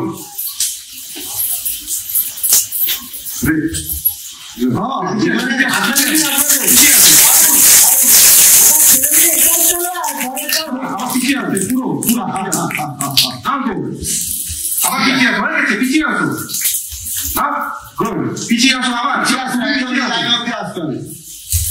ফাঁকিবাজ, দুজনেই ফাঁকিবাজ। পুরোটা আসতে হবে, পুরো আসতে হবে আগে, পুরো যা ব্যাক কর, পুরো টাচ করে যাবে। চলো গুড, না ঠিক আছে কোনো ব্যাপার, গুড, ভেরি গুড। তো এইভাবে আমরা প্রত্যেকটা বাচ্চাকে আমরা ট্রেন করাতে পারি যে তোমার ফিজিক্যাল, তাকে যদি বলি আমি এক্সারসাইজ করতে সে করবে না। একটা বাচ্চাকে যদি বলি আমরা করবো না, বাবা মা করবে না, বাচ্চাকে যদি বলি এক্সারসাইজ করতে করবে না। Something not stressful. এক্স্যাক্টলি। ছোট বাচ্চাদের জন্য একটা হাততালি দেবেন আপনারা। আর যারা কাগজ পাননি তারা একটু হাত তুলবেন, আপনাদের পেপারগুলো এসে গেছে। আমি বলবো আমার ভলেন্টিয়ারদের পেপারগুলো ডিস্ট্রিবিউট করতে, তোমরা চলে যাও। Thank you. সো স্পেসিফিক একটা এক্সারসাইজ আমি কিছু একটা বাচ্চাদের ব্যাক পেন আছে, আমি একটা বাচ্চাকে তোমার তুমি আসো রেড দাও। হ্যাঁ, আমি এই পথটা ঠিক করার সব থেকে একটা ইম্পর্টেন্ট এক্সারসাইজ বলতে চাই। যাদের এই শোল্ডার, রাউন্ড শোল্ডার আছে, প্রত্যেক বাচ্চাকে কিন্তু এক্সারসাইজটা করা দরকার। রাউন্ড শোল্ডার বুঝলেন? এই দুটো শোল্ডার সামনে চলে এসেছে, যেরকম বাচ্চা, যেরকম আমি ওর কথার মাঝখানে ঢুকলাম রাউন্ড শোল্ডার বলাতে। এটা একটা ভোট দিচ্ছি, ভোট। এখানে কাউকে ইন্ডিকেশন দেওয়ার জন্য না। মোবাইল গেম খেলা ভালো না খারাপ এর ভোটই দেবো। কতজন মনে করছেন মোবাইল গেম খেলা ভালো? হাত তুলবেন। লজার কিছু নেই, যার মনে হচ্ছে ভালো সে হাত তুলবে। তো দেখা যাচ্ছে 1, 2, 3, 4, 15, 16, 18, 20, 22, 23, 25, 26, 27, 28, 29, 32 আপনার। আর কতজনের মনে হচ্ছে মোবাইল গেম খেললে এটা পুরো চচ্চড়ি হয়ে যাবে, ভালো না তো, পুরো একদম খরচার খাতায় যাবে, রাইট? এটা আমি বলছি না, রিসার্চ বলছে কতটা খেলবো, কখন খেলবো, কিভাবে খেলবো, সেটা যদি কন্ট্রোলে না থাকে অতীতে সবকিছুতেই ক্ষতি, রাইট? মানে কতটা কার ক্ষেত্রে অতিরিক্ত এটাও বুঝতে হবে কিন্তু, যে আমি সারাদিন 4 ঘন্টা পড়াশোনা করলাম, আমার মোবাইল গেম খেলতে ভালো লাগে, তার আগে আমাকে দেখতে হবে আমি ফিজিক্যাল এক্সারসাইজ 8 ঘন্টা করেছি কি। যদি ফিজিক্যাল এক্সারসাইজ করে 10 মিনিট মোবাইল গেম খেললাম তাতে কিন্তু কোনো প্রবলেম নেই, কিন্তু আমার মোবাইল গেম খেলতেই হবে, না হলে আমি পড়া করবোই না, ওই রসইগুলো যদি থাকে তাহলে কিন্তু চক্রগুলোর মধ্যে ঢুকে গেছি। তখন মোবাইল গেম তুই খেলছিস না, তুই মোবাইল গেমের দ্বারা কন্ট্রোল হচ্ছিস, তোর মধ্যে সেই কন্ট্রোলটাই তখন হারিয়ে যাবে, তখন তোর কাছে সময়ের মূল্য থাকবে। তুমি চলে যাবে অন ইউর ব্যাক। একটা ছোট্ট এক্সারসাইজ দেখিয়ে দিচ্ছে যেটা আপনারা বাড়িতেও প্র্যাকটিস করে দেখতে পারেন। এই যে বসে আছে ওর দেখুন পিঠটা পুরো রাউন্ডেড হয়ে আছে, আমি ওই জন্য ওকে চুজ করলাম না, একটু শুয়ে পড়ো এর উপর, পাটা ভাঁজ করো, ঘাড়ের নিচে হাত দাও, দুটো হাত, কোমরটা তুলো না, এরপর আস্তে আস্তে চেস্ট থেকে আস্তে আস্তে মাথাটাকে টাচ করো। যাও, দেখুন একটা এইটুকু বাচ্চা ছেলে, সে কিন্তু টাচ করতে পারছে না, পুরো যাও, নিচে যাও, মাথাটা টাচ করো, যাও যাও যাও, এই দেখুন কোমর তুলে দিচ্ছি, আবার যাও। একটা ওভার এক্সারসাইজ, আমি জানি ও কিন্তু টাচ করতে পারছে না, এর কিন্তু টাচ করার থেকেও বেশি ভালো করা উচিত, ওর যে বয়স সেই অনুযায়ী এর থেকেও ভালো করা উচিত, কিন্তু ও পারছে না। নিচে যাও যাও যাও, দেখুন মুখের এক্সপ্রেশনটা দেখুন, বাবা উঠে পড়, বাবা উঠে পড়, আর করতে পারে বাবা। এই বাচ্চার কনসেপ্টে কিছু হবে, কোনো মন্ত্র কাজ করবে না। 24 ঘন্টা বই নিয়ে বসে দিন, ইংলিশ শ্রেষ্ঠ টিচার নিয়ে আসুন, কোনোদিনও সেই ছেলে পড়া মনে রাখতে পারবে। কারণ ব্রেন যেটা অ্যাকসেপ্ট করছে, বডি যেটা দেখছে, ওর বডিতে যেটা আসতেই পারছে না, ওর অলরেডি স্পাইনাল কর্ডের মধ্যে ফ্লুইড যেটা যাচ্ছে সেটা খুব কম পরিমাণে। পরে এটা আমরা বুঝতে পারি যে পেন হচ্ছে, কনসেন্ট্রেট হচ্ছে না, আসল কারণ হচ্ছে mobility of the spine. Spinal mobility না থাকলে কোনো ব্যক্তি কিন্তু কনসেন্ট্রেট বা লাইফের অ্যাচিভমেন্ট কোনো কিছুই করতে পারবে না, এবং এটা শুরু হবে এই ওয়ার্ড থেকে। রাইট, আমরা অনেকটা লিম্বিক সিস্টেম সম্পর্কে শুনলাম, এবার আমরা আমার সাবজেক্টে চলে আসবো। আরেকবার শ্যামাচালের জন্য হাত লাগিয়ে শ্যামাচাল আবার ফিরে আসবে। দু একটা খুব ইম্পর্টেন্ট জিনিস বলবো রিগার্ডিং মোবাইল গেম। একটা প্রশ্ন আমার কাছে এসছে যে মোবাইল গেম খেলা ভালো না খারাপ। যদি আমার এক্সপিরিয়েন্স থেকে বলি, ভালো খারাপ ডিপেন্ড করবে তুমি তোমার লাইফের পারপাসের সাথে এটাকে কিভাবে তুমি কানেক্ট করতে পারছো। You know the meaning of purpose. Purpose মানে তোমার লাইফের অবজেক্টিভ কি, তুমি তোমার লাইফের যে গোলটা সেটার সাথে তুমি মোবাইল গেমকে কিভাবে কানেক্ট করবে। যদি তুমি সেটা কানেক্ট করতে পারো তাহলে খেলা ভালো না খারাপ তোমাকে নিজেকে নিজে প্রশ্ন করতে হবে। প্রথম প্রশ্ন, যদি আমি বোর্ডটাতে একটু নিয়ে আসি, বোর্ড একটু বোর্ডটা লাগবে। মন খারাপ খুব স্বাভাবিক একটা কথা, কিন্তু এই মন খারাপের মধ্যে অনেকেই আছে মন খারাপের চক্রগুলোর মধ্যে হারিয়ে যায়। যেরকম মন খারাপ হতে হতে এরকম জায়গায় চলে যায় যেখান থেকে হয় আর আমি মন খারাপ থেকে বেরোতে পারবো না, বা আমাকে কেউ ভালোবাসে না। এটা কাদের হয়? যাদের অ্যাবাভ 50 এজ। অনেক সময় হয় বাড়িতে অনেককে এসে সময় দিয়েছে, অনেকের জন্য অনেক কিছু করেছে, কিন্তু তাকে সেই মূল্যটা কেউ দিচ্ছে না। তো এখন যে ভিডিওটা আমি দেখাবো, খুব মন দিয়ে আপনাকে দেখতে হবে যে এই ভিডিওর মধ্যে দেখা যাবে অনেক আইডিয়া আপনারা পাবেন। ইভেন যারা স্কুল থেকে এসছো তারাও হয়তো এই আইডিয়াটা পাবে। ভিডিওটা দেখানোর আগে একটা ছবি দেখেন, হয়তো এই ছবিটা থেকে অনেক কিছু পাবেন। কি লেখা আছে ছবিটাতে ভালো করে দেখে নিন। Reality is created by the mind, we can change the reality by changing our mind. মানে আমরা যে রিয়েলিটিটা বাইরে দেখি না, সেটা বাইরে অ্যাকচুয়ালি দেখি না, বাইরে আমরা মনের মধ্যে যেরকম ছবি তৈরি করি সেই ছবির ভেতর থেকে আমরা রিয়েলিটিকে কানেক্ট করি। সো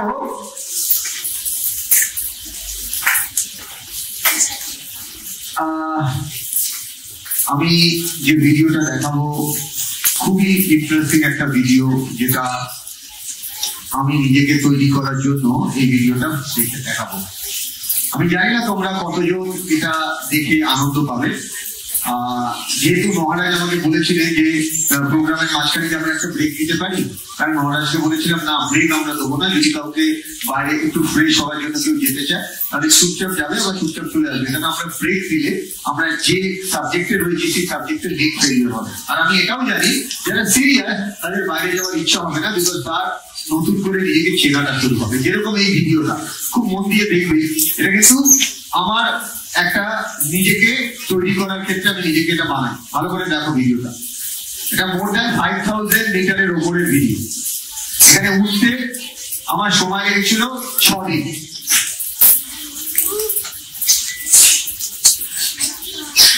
আমি প্রত্যেক বছর যাই এরকম ট্রেকিংয়ে।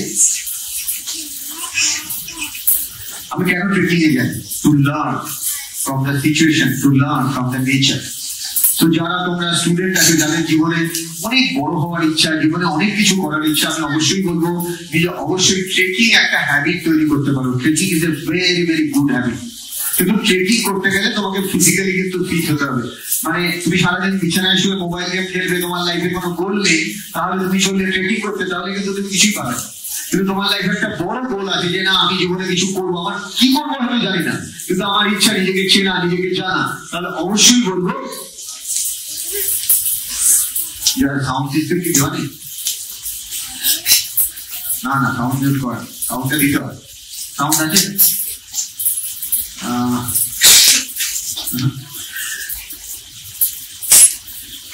সাউন্ড হচ্ছে না, কোনো কারণ। এটা আমি যেখানে গেছিলাম সেই ট্রেকিংটা হিমাচলে বেশ অনেকটাই উপরে। এটা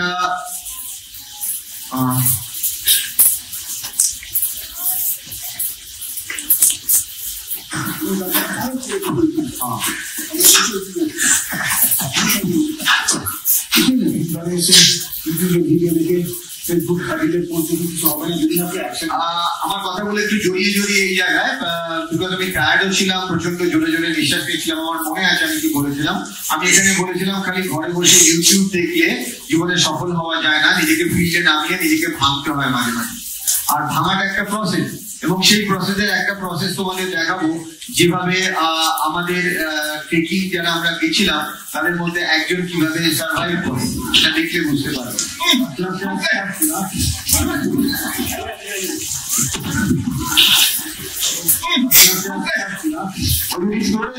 প্রায় 100 ফুট নিচে চলে যেত, ওর হাতে ওর কনফিডেন্ট ছিল না, ওভার কনফিডেন্ট হয়ে গেছিল। ও প্রায় 10 বছর ধরে ট্রেকিং করছে, ইনি কিন্তু একজন স্কুলের টিচার, খুবই রেসপেক্টেড টিচার। কিন্তু হাতে ওনার ওই স্টিকটা উনি নেননি, কিন্তু পিঠে যে ব্যাগটা সেটা কিন্তু প্রায় 20 কেজির বেশি ব্যাগ। আর এরকম একটা জায়গায় 20 কেজির উপর ব্যাগ নিয়ে এতটা হাঁটা is not a matter of joke. কিন্তু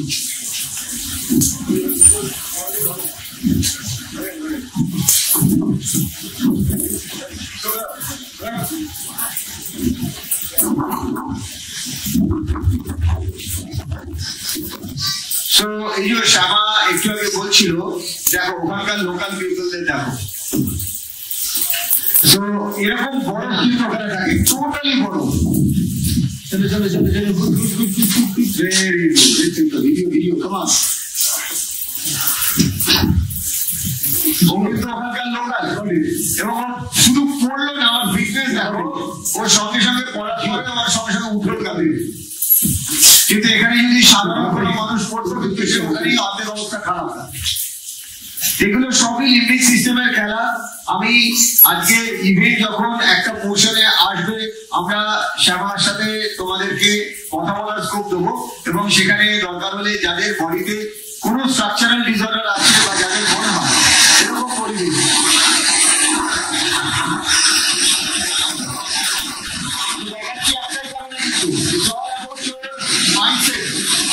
আমি মাইন্ডসেট করেছিলাম আমি একদিন নিজেকে ট্রেকিংয়ে নিয়ে যাবো, একটাও লোক থাকবে না, যেখানে ঝর্ণার জায়গায় আমাদের ডেলি ওয়াটার শুধু নয়, এক একটা সময় আমরা নাচতে গেলে জল খেয়েছিলাম।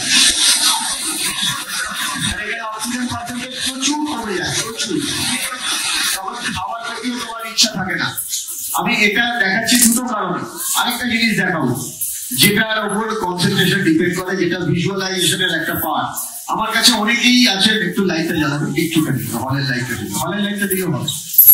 এই গ্রাফিকটা দেখে নিন, অনেকেই এখানে তোমরা আছো, হয়তো এটা ফার্স্ট টাইম দেখবে। জেনারেলি যখন আমরা পরীক্ষা বা খুব তাড়াহুড়ো করে কোনো কাজকর্ম করি, একদম উপরে যে গামা ওয়েভটা আছে ওইটা আমাদের নর্মালি ব্রেন ওয়েভ দাঁড়ায়। আর ওই সময় আমরা জেনারেলি লেফট ব্রেন ওরিয়েন্টেড কাজগুলো বেশি করি, মানে আমরা লজিক পার্টটাকে বেশি ইউজ করি। এখানে আমি বললাম হলের ভেতরে, হলটা না, এটা বন্ধ রাখলেও হবে। তো আমার কাজ হচ্ছে তোমাদেরকে একটা এক্সারসাইজ শেখানো, যেটাতে শ্যামাও আমাকে হেল্প করবে। যে একটা যে কোনো সময় তুমি পড়াশোনা করতে বসছো, সেখানে স্টার্টিংটা কিভাবে পশ্চাৎ রাখবে এবং সেখানে ব্রিদিং প্যাটার্ন তোমাকে কিভাবে হেল্প করবে, যেটা থেকে আমাদের সাবজেক্ট যেটা know yourself and grow yourself. তুমি তোমার পড়াশোনাটা তাড়াতাড়ি কি করে মুখস্থ করবে, পরীক্ষা ঠিক আগের মোমেন্টে তোমার প্যানিক হচ্ছে, প্যানিকটা কি করে কন্ট্রোল করবে, সেগুলোতেও কাজ দেবে। মানে বিটা আলফা থিটা, মানে আমরা গামা ওয়েভ থেকে থিটা ওয়েভ অবধি চলে আসবো, যেখানে থিটা ওয়েভ তোমার বডি তোমার কাছে থাকবে, তোমার মাইন্ড তোমার কাছে থাকবে, কিন্তু তুমি বডি মাইন্ডের থেকে নিজেকে ডিটাচ করে ফিল করতে পারবে।